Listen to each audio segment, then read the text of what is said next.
আজকে দ্বিতীয় বিয়ের ব্যাপারে আমাদের অ্যালার্জি আছে, অথচ গার্লফ্রেন্ড আছে, তার গার্লফ্রেন্ড।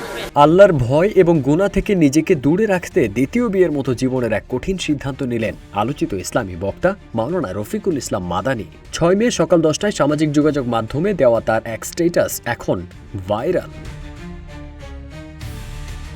জীবন অবাক না করলে কে করবে? 28% মিল্ক ফ্যাটের অবাক করার সাথে ফ্রেশ মিল্ক পাউডার। জীবন অবাক করুক প্রতিদিন।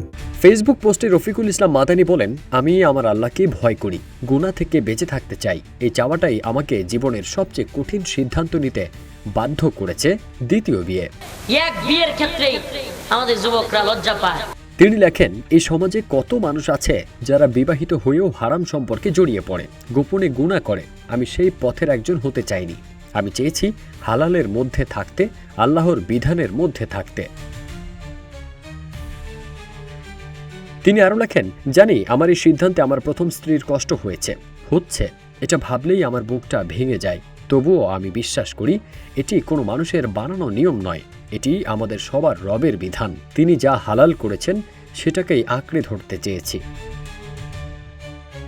আলোচিত এই ইসলামী বক্তা লেখেন, কিছুদিন ধরে আমি তাকে বুঝিয়েছি, অসংখ্য রাত আমি আল্লাহর কাছে কেঁদে কেঁদে দোয়া করেছি যেন তার মনটা নরম হয়, যেন তিনি বিষয়টি মেনে নিতে পারেন। আমাদের 2.5 বছরের সংসার, আলহামদুলিল্লাহ, সেখানে কখনো কোনো অভিযোগ ছিল না। আমরা দুজনই একে অপরের সুখের কারণ ছিলাম। কিন্তু আজ সেই ভালোবাসার মাঝেই এসেছে এক কঠিন পরীক্ষা।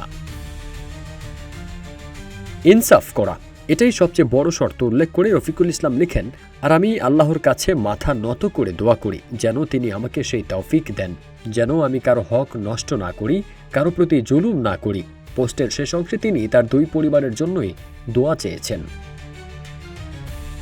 ফারদিন সানি, রূপালী বাংলাদেশ।